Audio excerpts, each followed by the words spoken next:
C'est une relaxe pure et simple pour l'ensemble des chefs de la prévention qui ont été demandés par mes soins pour le sénateur Lagourgue.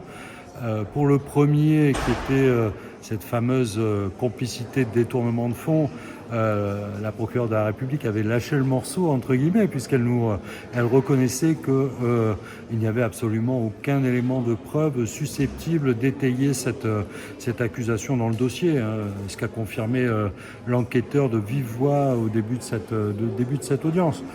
Parce que cette enquête, quand on lui enlève son fondement du rapport de la CRC pour des soi-disant emplois de cabinet, en fait, elle n'a plus aucune consistance, elle n'a plus aucune réalité. Et comme je disais, elle ne colle plus avec le casting de cette audience. On a des personnalités qui sont des personnages, qui ont du caractère, qui sont des bosseurs. Et donc cette histoire d'emploi fictif, ça n'a plus aucun sens en vérité. Moi, ce que je disais, c'est que quand la justice a levé la main, quand elle s'aperçoit que les choses ne sont pas bonnes, elle ne doit pas abattre son glaive. Et c'est ce qui semblerait être le cas dans cette audience. Et c'est la même chose pour la prise illégale d'intérêt. En ce qui concerne M. Lagourgue, il n'était que le stylo du président de la région.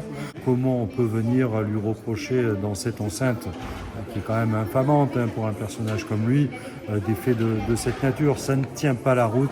Et pour ma part, je trouve que c'est inadmissible, c'est injuste. Cette enquête, encore une fois, elle avait pour support ce rapport de la CRC pour des emplois de cabinet qu'on abandonne. Et après, il n'y a plus rien. C'est-à-dire que si on veut changer son fusil d'épaule, il faut faire le nécessaire. Je disais à moitié en plaisantant, mais quand on veut reprocher aux gens de ne pas avoir fait leur travail, il faut soi-même avoir fait le sien.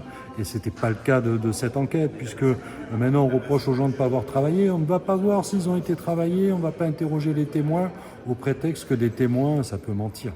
Il faut être sérieux, je veux dire, quand on est un organe d'enquête comme l'OCLIF, on ne prend pas les choses à la légère. Je disais encore pendant ma plaidoirie, les Réunionnais ne sont pas des bouseux. L'OCLIF, c'est certainement des gens très sérieux, très bien, très cérébrés, très instruits. Mais c'est le cas aussi des avocats réunionnais que nous sommes, et on ne peut pas comme ça essayer de nous la faire à l'envers et de traiter nos clients comme les premiers venus, alors qu'on a vu que ce sont au contraire des gens qui sont tout à fait exceptionnels.